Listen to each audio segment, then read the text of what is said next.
So let's see if this works. Okay, I'm gonna review comic series Iron Ultimate Iron Man. Okay, just let me. Okay, now here we got the figure itself.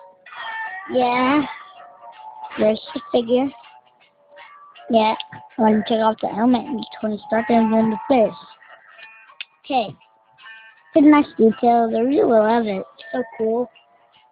Okay, so now to the articulations. His hair can rotate, can go up and down, arms can go in and out.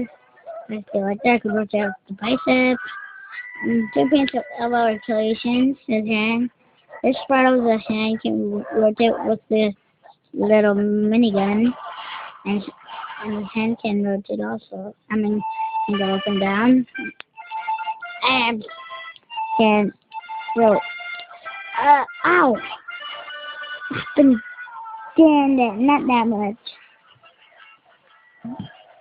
Now, let me go.